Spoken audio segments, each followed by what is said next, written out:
Olá, amigos da TV Esporte Alagoano, um grande abraço, sejam bem-vindos a mais uma Opinião na Rede. O assunto de hoje, o retorno do torcedor ao Estádio Rei Pelé, cerca de 500 dias depois da paralisação.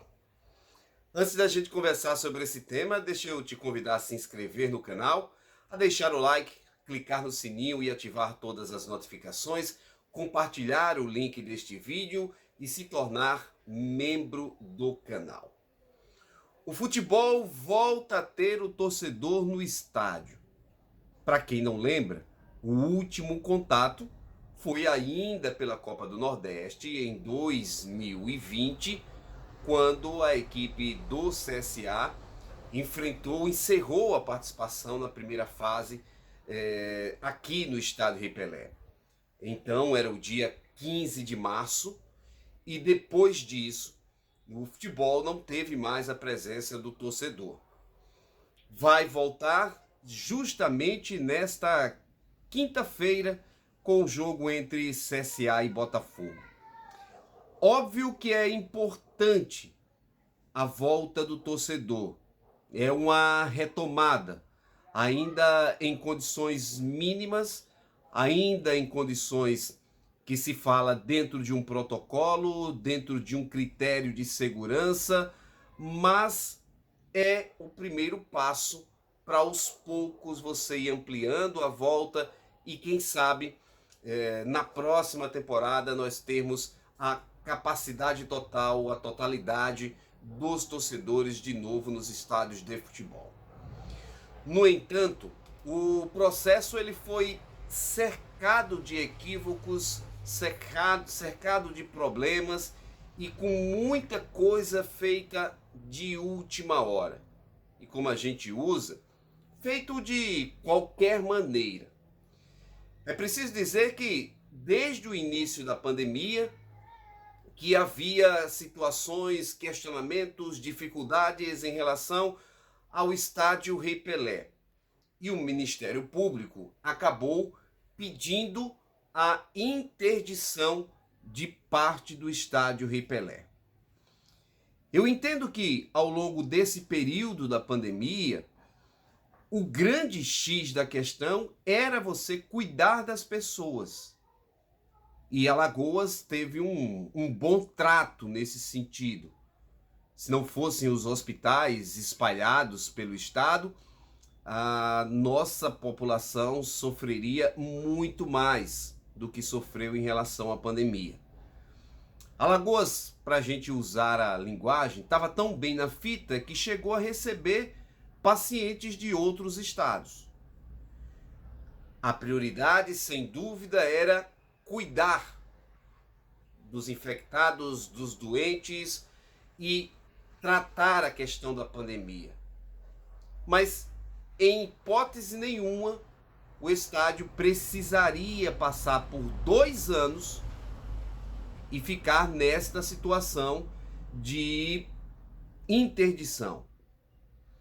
Então, notem, o primeiro óbice à volta não era nem a questão de já há condição sanitária, já é hora de voltar, a CBF já autorizou, não era isso. O primeiro problema era que o Estado não havia tomado as providências para que o Estádio Rei Pelé recebesse público. Isso não mudou. Tanto é que o estádio permanece com a parte interditada, porque somente na semana passada a assinatura para o início das obras aconteceu por parte do governo do estado. Então esse era o primeiro problema. O segundo problema, pressionado pela atitude do Cruzeiro, que já estava adiantado num processo, e entendo que um processo desigual, ilegal, para não usar uma palavra até canalha por parte do Cruzeiro, de enquanto todos os outros não podiam ter público, o Cruzeiro já tinha feito 2 partidas com público. E isso é desigual dentro da competição. Mas, pressionado por isso, os outros clubes se reuniram num conselho técnico e, junto com a CBF, aprovaram o retorno do torcedor.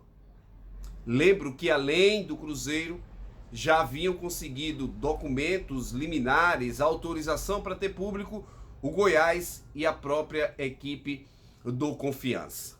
Então, já que abriu, já que esses três estão utilizando, vamos também abrir para todos os outros. Sempre levando em consideração o que diz o município, o que diz o governo de cada estado. O maior exemplo disso é Pernambuco. O Náutico já teve jogo na rodada em que está autorizada a presença de público e não contou com o torcedor. Em Pernambuco, a liberação para eventos só deve acontecer ao final do ano. O que é que restou para Alagoas? Se adaptar à nova realidade e à liberação do torcedor. E aí é que vier uma sequência de equívocos, uma sequência de atropelos.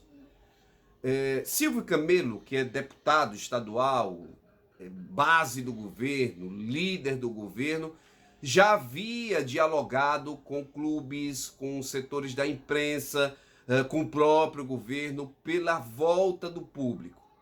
Era um pedido, um apelo para que os clubes, inclusive, tivessem um pouco mais de condição de arrecadar algo, ou seja, diminuir o prejuízo, além de retomar a presença de público, traz uma força, um gás, uma energia diferente para os clubes dentro de cada jogo.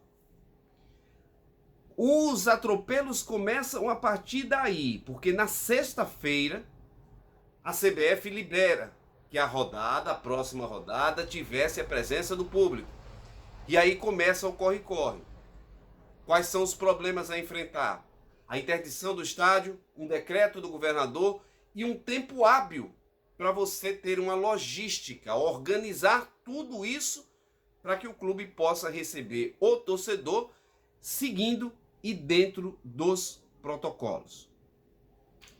Em Alagoas, se demorou a ter o decreto porque era desgaste para o governador fazer um decreto, publicar o decreto autorizando e a medida jurídica, o judicial, através do Ministério Público, não liberar a presença de torcedor no estádio Rei Pelé.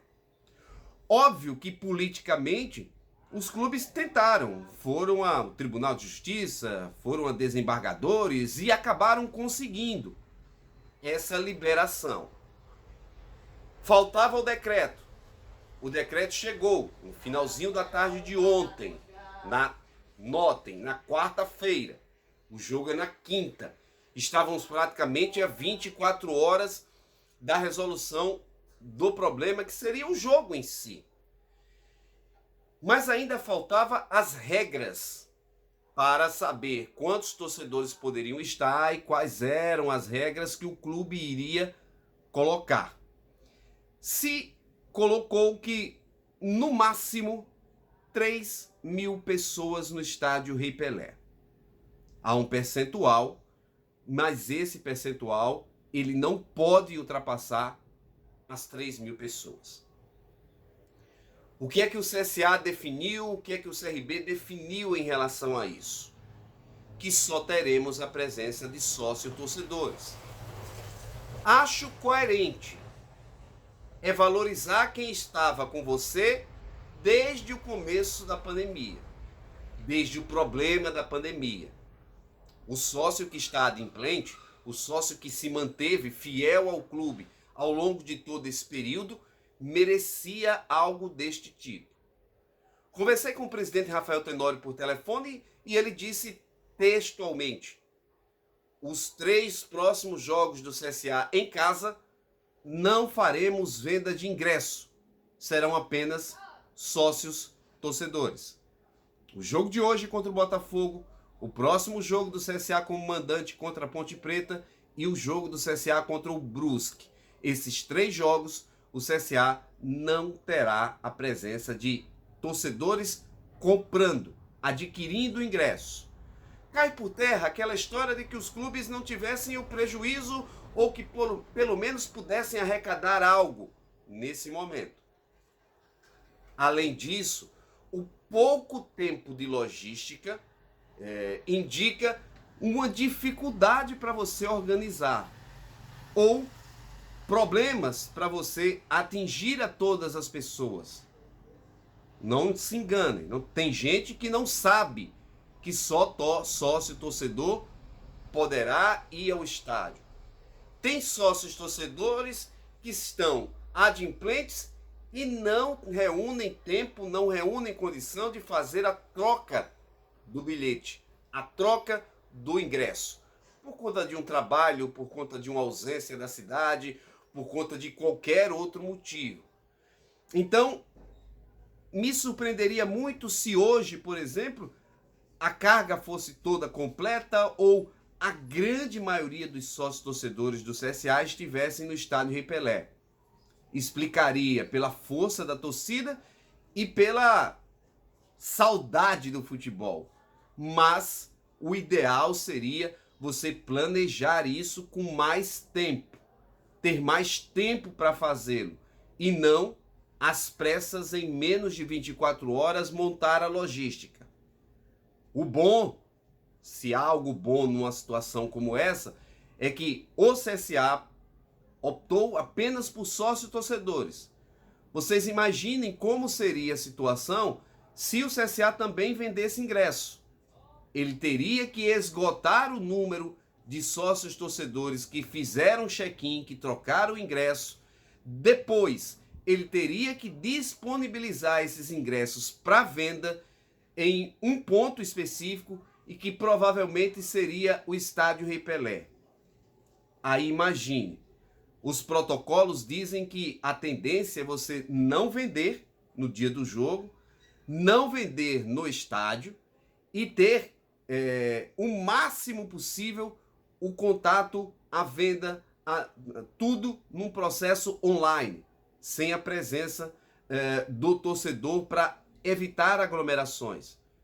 E se isso acontecesse, o CSA ia fazer justamente o contrário, porque em menos de 24 horas teria que disponibilizar ingressos para serem vendidos, mesmo assim sem saber a quantidade, porque primeiro esgotaria o check-in do sócio-torcedor para a quantidade de ingressos que sobrasse até os 3.000 poderem ser colocados à venda.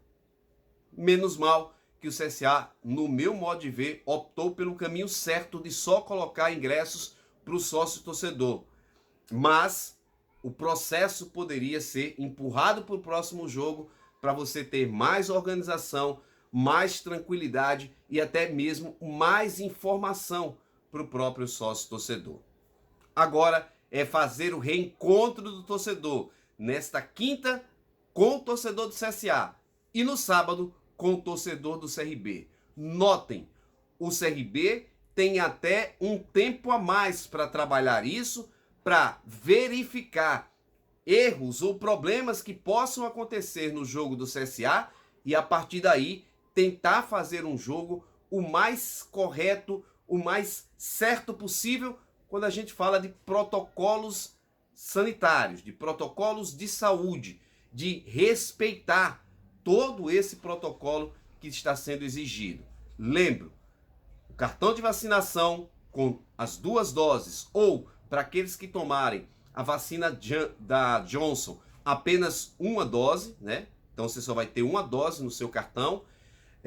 Aqueles que não têm as 2 doses podem também apresentar um exame PCR com 48 horas de antecedência, feito com 48 horas de antecedência e estar adimplente com o processo de sócio-torcedor. Lá fora, ontem, por exemplo, no jogo do Flamengo, além das 2 doses, também estava exigindo o exame.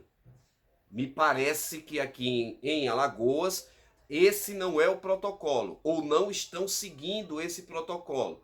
Seguem ou o cartão com as 2 doses da vacina ou o exame. Repito, no Rio ontem exigia-se as 2 coisas, anexadas, juntas, mas vamos que vamos reencontrar o torcedor no estádio Rei Pelé e torcer para que isso funcione da melhor forma possível. São mais de 500 dias de ausência e entendo que o torcedor está ansioso, angustiado. Mesmo assim, não acho que teremos tanta gente quanto se espera, dentro dessa margem mínima de pessoas que vão estar no Rei Pelé, no máximo 3.000 torcedores liberados. Este foi mais uma Opinião na Rede. Antes da gente se despedir, deixa eu te convidar a se inscrever no canal, a deixar o like, clicar no sininho e ativar notificações, compartilhar o link desse vídeo, se tornar membro do canal. Opinião na Rede volta em breve.